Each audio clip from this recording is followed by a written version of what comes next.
Every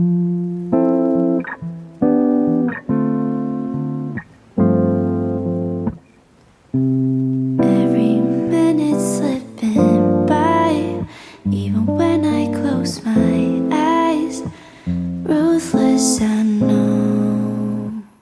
Allô, bienvenue dans cette nouvelle vidéo, j'espère que vous allez bien. Alors aujourd'hui je vous emmène avec moi découvrir Tsujiri qui se situe en plein centre-ville de Montréal. Donc c'est une adresse vraiment incontournable pour les amateurs de matcha et aussi pour les amateurs de la culture japonaise. Tsujiri est une maison de thé japonaise qui a été fondée en 1860 par Raymond Tsuji à Kyoto. Donc Kyoto c'est l'ancienne capitale du Japon. Monsieur Tsuji était un maître du thé réputé pour innover tout en préservant les traditions. Donc il y a un siècle, il a perfectionné la méthode de culture du Gyokuro, qui est la plus haute qualité de thé vert japonais. Elle est d'ailleurs encore utilisée de nos jours. Et il a également inventé une boîte à thé qui préserve la longévité et la fraîcheur des feuilles de thé durant le transport, permettant ainsi au thé frais de Kyoto d'être disponible dans d'autres villes japonaises. En l'honneur de sa contribution à l'industrie japonaise du thé, une statue de Monsieur Tsuji a été construite en 1933 à Kyoto. Et en 2010, la première boutique de thé Tsujiri a été ouverte en dehors du Japon pour servir du thé frais dans le monde entier. Cette maison de thé, elle est réputée pour son matcha de haute qualité, mais également pour ses pâtisseries.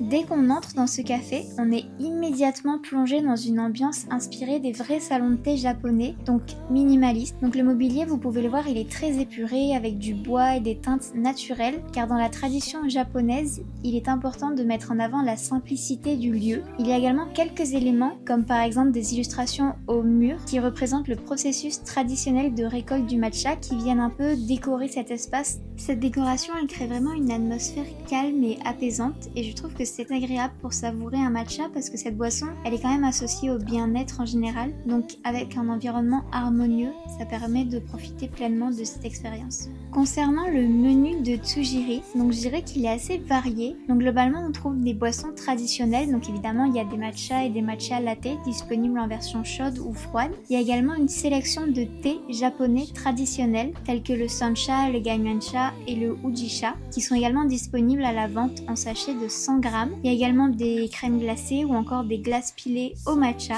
Personnellement, j'ai testé le Azuki Matcha Latte qui est une variante du matcha latte avec une purée de haricots rouges qui apporte vraiment une touche sucrée naturelle à la boisson. Vous pouvez également manger des plats salés sur place, donc ils proposent 6 plats différents à base de nouilles ou de riz, avec ou sans bouillon et accompagnés en général de légumes, de saumon, de porc ou encore de tofu. Maintenant concernant les desserts, donc ils proposent une petite sélection de desserts, évidemment tout est à base de matcha. Donc par exemple il y a un tiramisu, une tarte au chocolat ou encore 2 sortes de gâteaux au fromage. Personnellement j'ai testé le gâteau au matcha qui est un shortcake moelleux combinant des couches de génoise, de crème de matcha et d'une crème de haricots rouges. Et j'ai également testé le Mont Blanc au matcha qui est une pâtisserie qui mélange les saveurs de matcha et de châtaigne. Et sincèrement les deux étaient vraiment excellents. Le gâteau au matcha, je m'attendais à ce qu'il se soit un peu lourd mais vraiment pas du tout, c'était très léger. Et le Mont Blanc pareil. Tsujiri propose également 5 sortes de gâteaux entiers pour 8 personnes disponibles sur commande uniquement. Donc à noter qu'il est nécessaire de commander 2 jours à l'avance les gâteaux et qu'ils sont disponibles uniquement pour le ramassage en magasin. Tsujiri ne fait aucune livraison. Il propose également des produits sympas si vous devez faire un cadeau. Donc par exemple vous pouvez acheter une boîte de 12 biscuits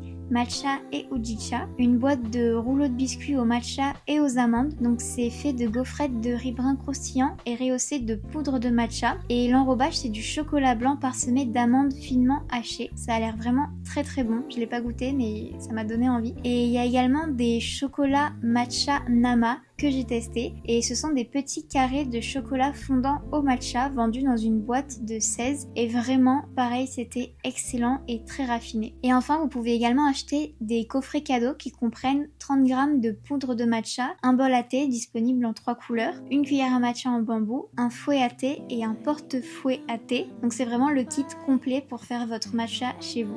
Concernant les points à améliorer, je dirais que c'est peut-être la disponibilité des places. Donc parfois c'est un peu difficile de trouver une place assise aux heures de pointe. Quelquefois j'y suis allée et je pouvais même pas m'asseoir tellement c'était plein. Ensuite je dirais que c'est le choix limité pour les non-amateurs de matcha. Donc ça paraît évident que si vous aimez pas le matcha vous allez pas y aller. Mais par exemple si vous êtes un groupe d'amis et qu'il y en a plein qui veulent tester et qu'il y en a un qui n'aime pas trop le matcha, il n'y a pas vraiment d'autres options. Donc il y a quelques boissons à base de yuzu ou de hojicha, mais pareil c'est pas forcément des goûts que tout le monde aime. Et ensuite je dirais que c'est la disponibilité des produits. Donc certains desserts ou boissons populaires peuvent être rapidement en rupture de stock, ce qui peut être assez frustrant si vous venez pour une spécialité précise. Moi j'y suis allée plusieurs fois pour acheter leur matcha en poudre, leur kit à ramener chez moi, et ils étaient tout le temps en rupture de stock.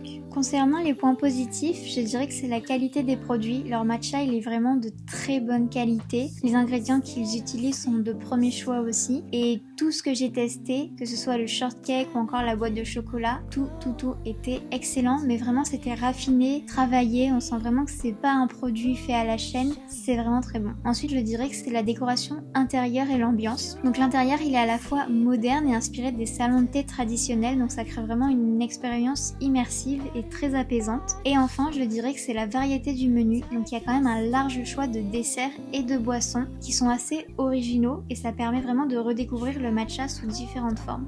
Voilà pour cette visite du café Tsujiri à Montréal. Donc si vous êtes à la recherche d'un matcha authentique et d'un endroit apaisant, je vous conseille vraiment d'aller découvrir cet endroit. N'hésitez pas à me dire en commentaire si vous avez déjà visité Tsujiri et quel a été votre dessert ou boisson préférée à base de matcha. Toutes les informations, y compris l'adresse, les horaires et le site internet avec le menu sont disponibles dans ma description ci-dessous. Si cette vidéo elle vous a plu, pensez à la liker, à la partager et à vous abonner à ma chaîne pour ne manquer aucune de mes prochaines découvertes montréalaises. Moi je vous souhaite un très bon dimanche et je vous dis à la semaine prochaine dans une nouvelle vidéo. Ciao ciao.